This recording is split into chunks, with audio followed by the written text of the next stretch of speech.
Hello, welcome to the screencast about Defense of Socrates, Part 1, also known as the Apology. On the left there is Plato, and on the right is Socrates. So some biographical background. Socrates was the oldest of the two I had mentioned before, and the oldest of the three we'll talk about here. He lived from 470 to 399 BCE. Plato lived from 429 to 347, and Aristotle from 384 to 322. Socrates was Plato's teacher. Plato taught Aristotle, and then Aristotle taught Alexander the Great. So 4 generations of men who have massively influenced the intellectual landscape of the Western world. Just 4 teachers in a row that created the way people thought en masse for thousands of years. It's hard to imagine any 4 people making such an outsized influence on the way everybody else thinks about the world. But Socrates didn't write anything down, so we only have his views, or at least some sort of partial glimpse into his views through Plato's lens. Socrates spent all of his life wandering the city square. We'll talk about that in a little bit. Plato wrote dozens of dialogues where there would be a main speaker who was the through line throughout the dialogue, trying to figure out, get to the truth, or explain a point of view. And then various other interlocutors, which just means speakers or bringers up of a different point of view. So these dialogues would revolve around what friendship is, what love is, what truth is, and how to get to it, how to live a good life, how to be a good person. And Socrates was usually the main speaker in Plato's dialogues. We don't know how accurate Plato was, so how faithful he was to Socrates' actual beliefs. There is a widespread theory that we can divide Plato's dialogues into 3 parts. In the early part, we get more of Socrates' actual views. In the middle part, sort of half and half, Plato and Socrates. And then the very last body of Plato's dialogues, we get mostly Plato's viewpoints on philosophical issues. But regardless of that, we're only going to focus on this particular dialogue, which is a defense of Socrates, otherwise known as the Apology. It's written in our textbook in prose format, so just normal, straight wording instead of the dialogue format for readability, and it concerns the trial of Socrates. It's based on real events. We don't know exactly how closely because we don't have a record of what was said at the trial. But Socrates was put on trial, he was found guilty, and he was executed for his crimes. So what we're reading is Socrates addressing the jury. Juries were quite a bit different in ancient Greece than they are now. They could be upwards of 500 or 1,000 people in an arena. The first thing he says is, despite rumors, he is not a clever speaker. So he was pretty well known in ancient Athens. There had been comic plays written about him, caricaturing his head being up in the clouds and not being screwed on correctly. There were also lots of rumors that he was a sophist. So he spends a lot of time in this dialogue arguing against the idea that he's a sophist. The art of rhetoric was very important to the ancient Greeks at the time. People sued each other all the time. So you had to be able to defend yourself. You had to be able to present compelling verbal arguments. Of course, Greek youth were educated in other means as well, but teachers called sophists would travel from city-state to city-state and school these young Greek children in the art of rhetoric, how to be good at verbal argumentation. And over time, they gained a really bad reputation because they weren't aiming at the truth when they taught someone how to speak well. They were aiming at winning arguments. There was an anecdote about how they would teach someone to argue for something eloquently, and then they would turn around the next day and teach them how to argue against it just as eloquently. Socrates is adamant that he is not this kind of clever speaker, and that the jury should try and be aware of any preconceptions of Socrates that they might have and put them aside. Socrates was accused of 3 crimes: atheism or immorality, being a sophist, and corrupting the youth. And it's put in slightly different words on page 18 in the textbook, where the charges read, Socrates inquires into what is beneath the earth and the sky, turns the weaker argument into the stronger, and teaches others to do the same. So when the accusers say inquires to what is beneath the earth and in the sky, they mean that Socrates isn't accepting the knowledge received from the gods about the way the earth works. Instead, he's questioning it himself. The weaker argument into the stronger is the sophistry, and when it says teaches others to do the same, it means corrupting the youth. He's corrupting the youth into being sophists and into being irreligious. So one by one, Socrates tries to provide enough evidence to show that he didn't commit any of these crimes in the first part of the defense of Socrates. So he takes on sophistry first. Since they could eloquently defend both the pro side and the con side, and this helps people get by in daily life, they would sometimes charge exorbitant fees for their time, and they became very, very wealthy men. Socrates, on the other hand, never took any money from any person, he claims, and this could be corroborated by any number of character witnesses. So here we can take a little bit of an aside and look at the character of the historical Socrates. Again, it's shrouded in question marks because we don't know for certain. But from almost all accounts, Socrates was a very odd person. We saw the picture of him on the first page, but even that is not what he is described as in most texts that have come down to us. He's described as incredibly ugly, looking more like a satyr, which is half man and half goat, than a human being. It was said he was impervious to heat and to cold and to alcohol. He didn't wear shoes. He would wear the same clothes day and night for weeks, and he would just sit in the town square questioning people all day. He grew his hair long, and that wasn't the fashion of the day. He was just an odd person. So there were enough people to at least recognize that he was not wealthy and he did not take fees for his time. So instead, he would ask people questions to just try and discover the truth of things. And this method that he used would later, of course, be known as the Socratic method, where you ask a question and you try and find all possible answers.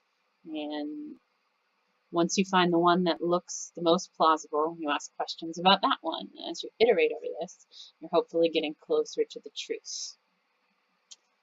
Now I have here that he was a true teacher, even though he denied the fact that he was a teacher, just a seeker or a philosopher, he said, all his life. But that was because teacher was wrapped up in the idea of what it meant to be a sophist. He did think of himself as an expert in truth.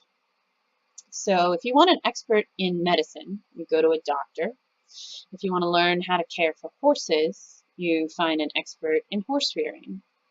And if you want to investigate some kind of abstract truth, you look to a philosopher. and not a sophist.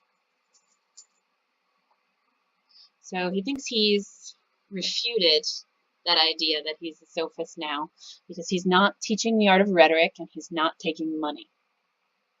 He turns then to the charge of atheism. Now, atheism can mean a couple of different things. It can mean that you don't believe in any sort of higher power or God or deity.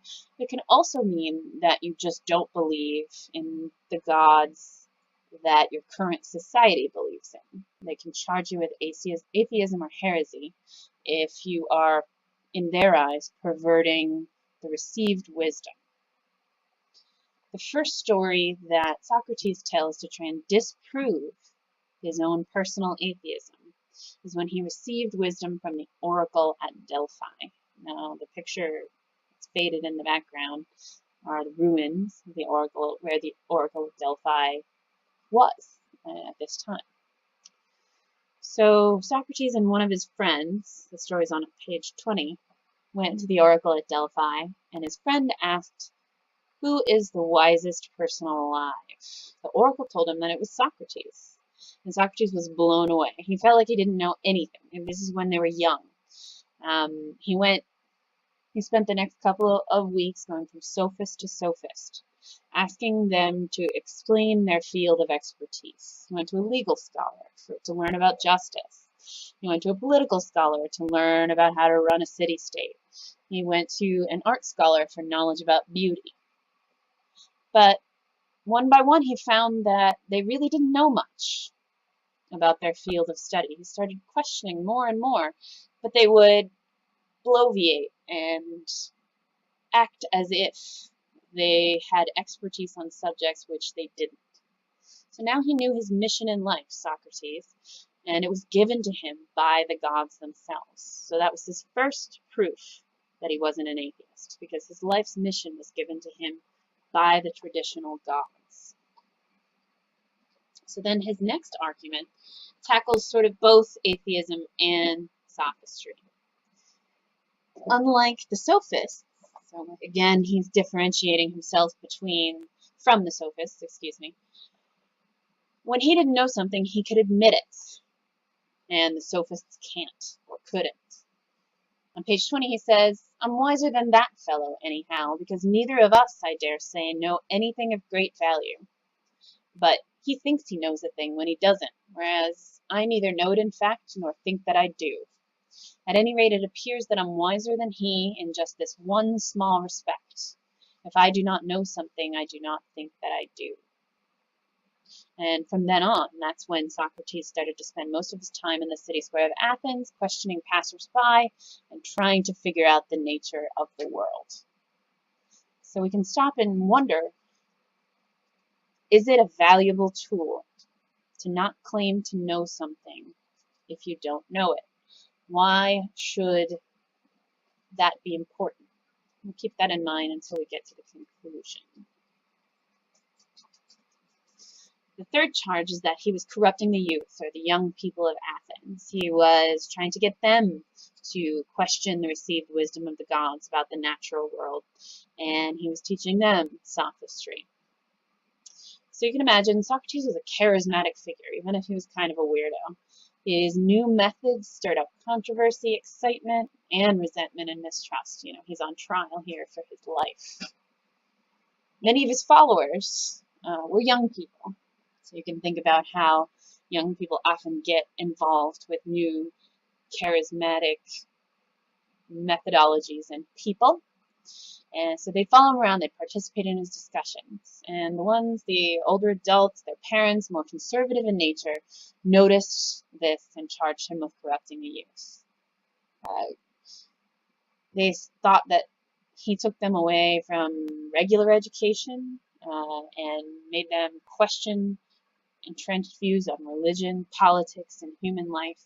And that was wrong. That was morally corrupt. First of all, to defend himself, Socrates asked one of his accusers, what it means to influence someone in a positive way, and who in particular does this positive influencing. His accuser, I think it was Miletus, ends up saying that every single person in Athens affects the youth in a positive way except for Socrates.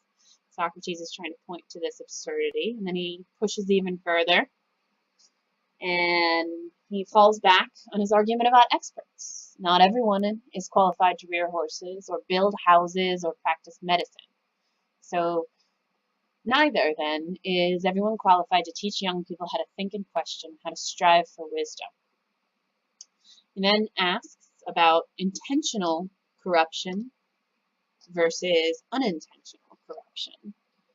So this is in the middle of page 24. Socrates is speaking. He says, "Now tell me this, in bringing me here, do you claim that I'm corrupting and depraving the youth intentionally or unintentionally?" So Meletus says, "Intentionally." Socrates responds, "Are you so much smarter at your age than I am at mine?" Socrates was about 70 at this time. "To realize that the bad have a harmful impact on their closest companions at any given time, whereas the good have a beneficial effect? Am I so far gone in my stupidity to not realize that if I made one of my companions vicious, I risk incurring harm at his hands? And am I therefore, as you allege, doing damage intentionally?